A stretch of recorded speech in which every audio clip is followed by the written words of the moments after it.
de que se intercambian está el asunto más complicado, porque hay fuerte resistencia corporativa a intercambiar personas concretas, porque es la propia dinámica burocratizada de las universidades la que impide esto.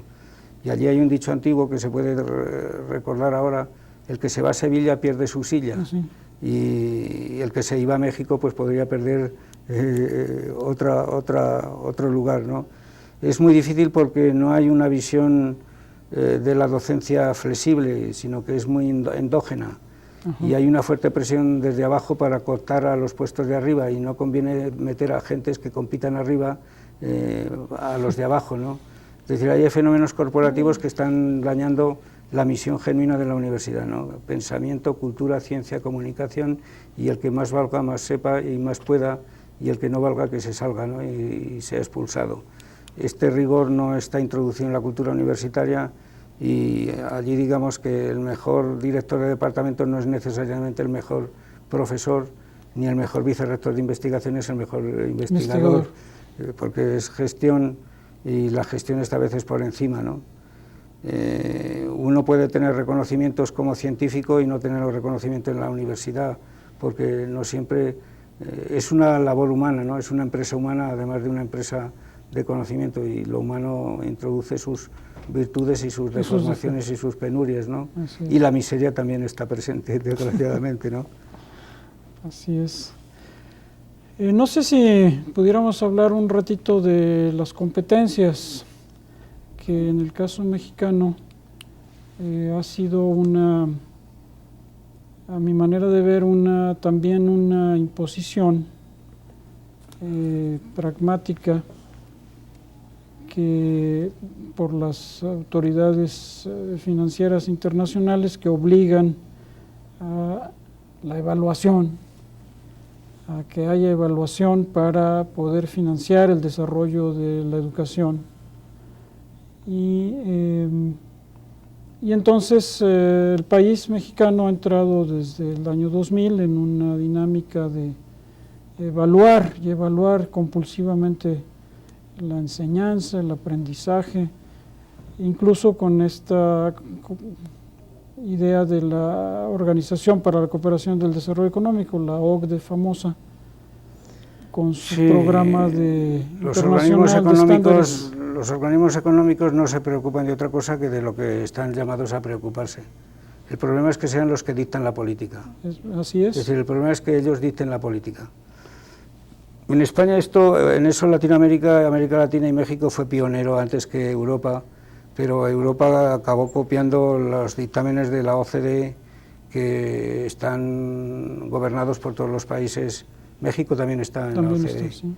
Como yo digo, suele estar para quedar mal siempre, y España está también para quedar mal.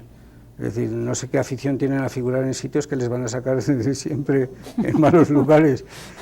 Y hemos caído en manos de... A mí me produce cierto alucine mental y afectivo el hecho de que hoy sea más determinante del pensamiento educativo de la universidad el informe PISA de la OCDE o el informe TALIS, a tener más relevancia que el pensamiento históricamente consolidado sobre cómo ha de ser la enseñanza, qué fines tiene, qué métodos son los propicios, y esto es lamentable. Ahora es lamentable porque se impone desde arriba, pero se impone porque hay una debilidad desde abajo. Claro, así es. Es decir, si nosotros...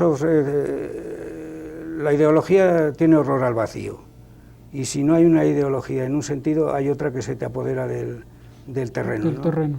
Y cuando la universidad está mirándose el ombligo y no está siendo atenta a las demandas que la sociedad le está haciendo, sin tener que acomodarse estrictamente al mercado, vendrá el mercado y se adueñará de esa situación, y eso es en parte lo que ha ocurrido.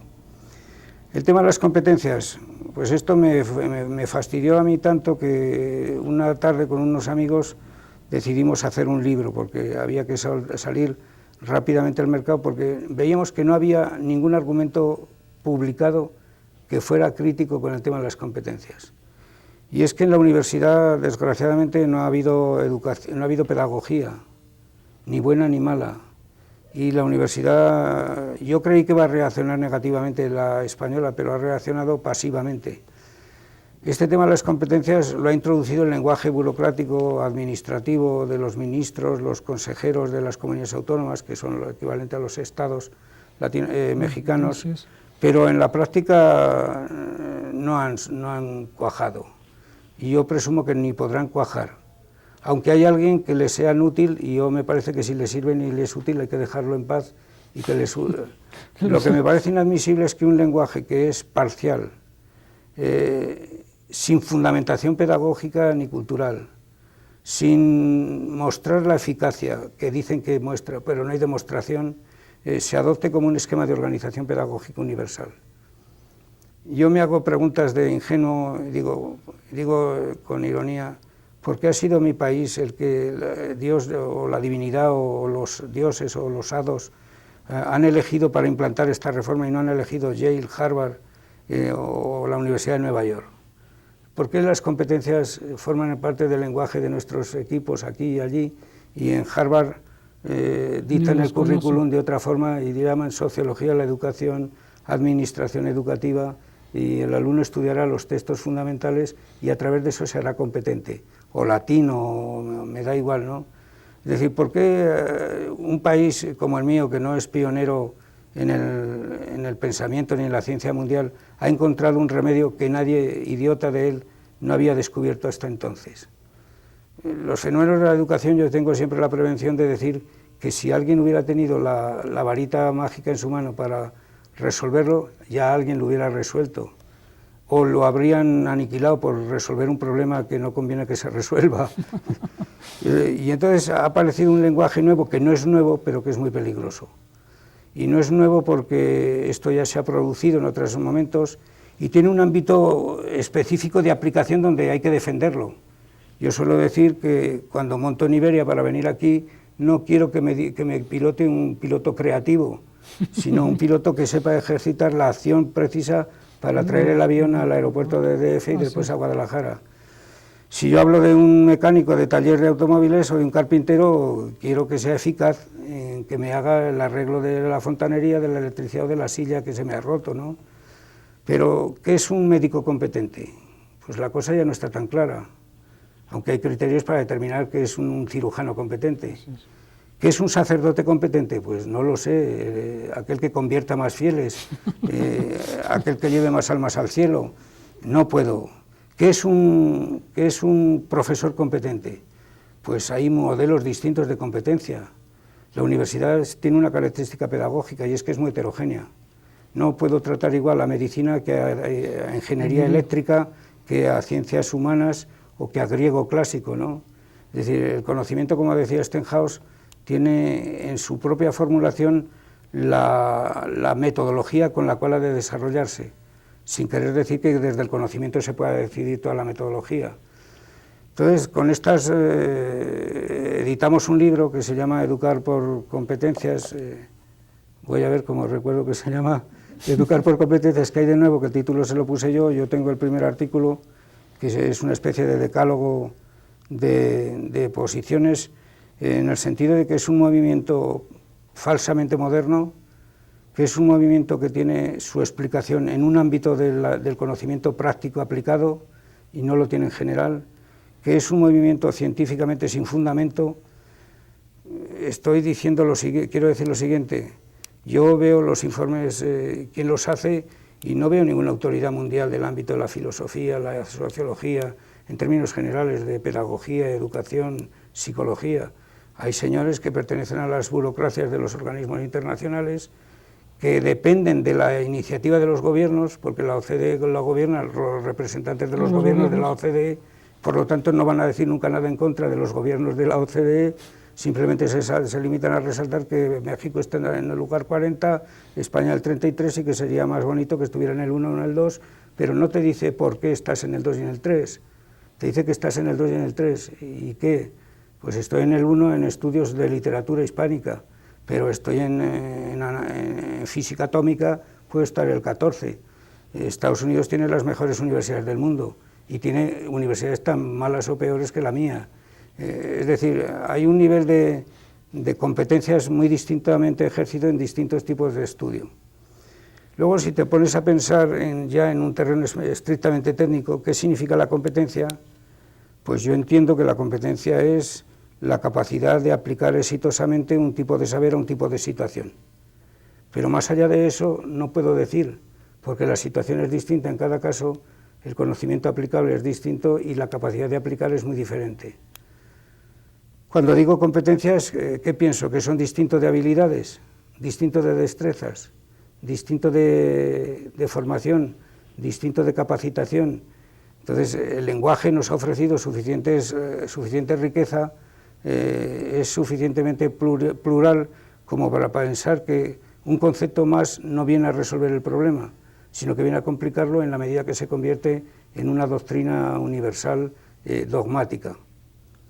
Yo he rastreado ahí el tema para Europa y para España, y esto surge de dos vías. La vía testing de los Estados Unidos, que ha contaminado a América Latina muy importantemente, que solo es válido lo que elaboran los test y lo que detectan los test, pero hace mucho tiempo que sabemos que los test no detectan nada más que lo que detectan los test.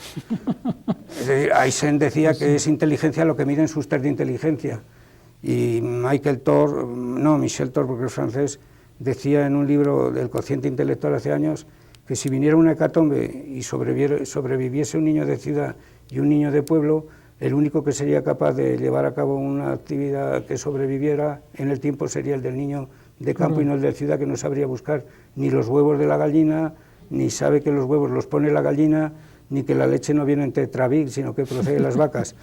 El concepto de inteligencia lo acota cada cual, y en función de eso los test dicen que han introducido el pago por resultados como medida de incentivación, y vale quien sirve y sirve quien demuestra que vale para un oficio determinado, pero Chomsky no sé si es muy competente o no es muy competente. Tampoco lo veo a Chomsky en la redacción de las competencias que él quiere lograr con sus estudiantes. En Europa yo lo digo de Habermas, no veo a Habermas planteándose qué competencias debe provocar, no se le ocurre a nadie. Europa, la mayoría de sistemas han dicho que no, nada a esto. Entonces esto ha cuajado, como decía antes, en los países más débiles desde el punto de vista de sus defensas intelectuales. Inglaterra ha dicho que no quiere saber nada de esto porque su tradición de pensamiento es mayor, pero nosotros vamos un poco como idiotas detrás de la novedad, y la novedad no es tal novedad, sino que es un concepto muy sesgado, muy inadecuado, pero que si a alguien les es de utilidad, que por favor lo siga, y más vale que se apoye en algo que no se apoye en nada. Porque esto lleva en sí mismo el mal del viejo empirismo, el positivismo empirista, que decía que es verdad lo que se puede analizar y lo que se puede medir, y esto hace tiempo que está superado. Yo digo que las cosas más fundamentales de la vida no son evaluables, y si se evalúan las matas. No es evaluable el amor, no es evaluable la felicidad, ni la subordinación, ni la mala uva contra el prójimo. Es decir, hay cantidad de cosas que no son evaluables en la vida y no por eso dejan de ser importantes. Es decir, es una visión muy estrecha la de decir que solo cuenta lo que es evaluable. Yo esto lo discutes con los grupos que están trabajando en la política universitaria y no universitaria, porque esto ha contaminado a la secundaria y a la primaria. Y a mí me interesa este tema más en la primaria y la secundaria porque los profesores son más débiles.